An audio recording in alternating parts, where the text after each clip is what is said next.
Rangpur medical অনেক অনিয়ম হয়, কিন্তু তাই বলে আজকে আমার আন্টি কেন মারা যাবে?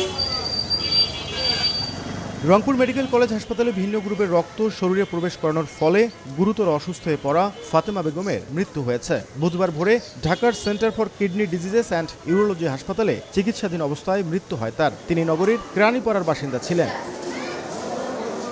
টিউমার অপারেশনের জন্য 21 জুন রংপুর মেডিকেল কলেজ হাসপাতালের গাইনি বিভাগে ভর্তি হন ফাতেমা। পরদিন অপারেশনের জন্য ট্রান্সফিউশন মেডিসিন বিভাগে রক্তের নমুনা পরীক্ষার পর জানানো হয় রক্তের গ্রুপ এ পজিটিভ। তার শরীরে এ পজিটিভ রক্ত দেয়া হলে অপারেশনের পর নানা ধরনের জটিলতা দেখা দেয়। পরে আবারও রক্তের গ্রুপ পরীক্ষার পর জানা যায় ফাতেমা বেগমের রক্তের গ্রুপ আসলে ও পজিটিভ। এদিকে এমন ঘটনায় দোষীদের বিচার দাবি করে আন্দোলনে নামেন ফাতেমা বেগমের সন্তানের সহপাঠী ও সহকর্মীরা। সন্ধ্যা থেকে রাত 2টা-2:30 পর্যন্ত ডক্টররা ধরতে পারে না কি হয়েছে। তখন বলছে যে হয়তো অপারেশনে কোনো সমস্যা হয়েছে, আবার রিওপেন করা হবে। রিওপেন করার জন্য এখন ব্লাড লাগবে। ব্লাড দেওয়ার তার কিছুক্ষণ পরে বিভিন্ন ধরনের রিয়াকশন শুরু হয়ে গেছে। এটা কেন হইলো? আমরা এটার বিচার চাই, আমরা প্রশাসনের বিচার চাই, আমরা রংপুর মেডিকেলের বিচার চাই। নগদের কাছে সব গ্রাহকই প্রিয়, তাই তো সারা দেশে ক্যাশ আউট চার্জ সবচেয়ে কম।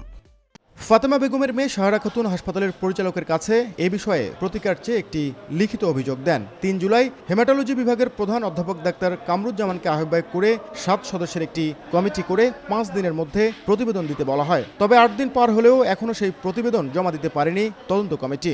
কেউ দায়ী হয়, যে কোনো ব্যক্তিকে ওনারা দায়ী করে, অবশ্যই আমরা তাদের বিরুদ্ধে ব্যবস্থা নিব। এমন ঘটনার যাতে পুনরাবৃত্তি না ঘটে সে কারণে আইন অনুযায়ী দোষীদের শাস্তি দাবি করেছেন ফাতেমা বেগমের পরিবার। নাজমুল ইসলাম নিশাত, সময় সংবাদ, রংপুর।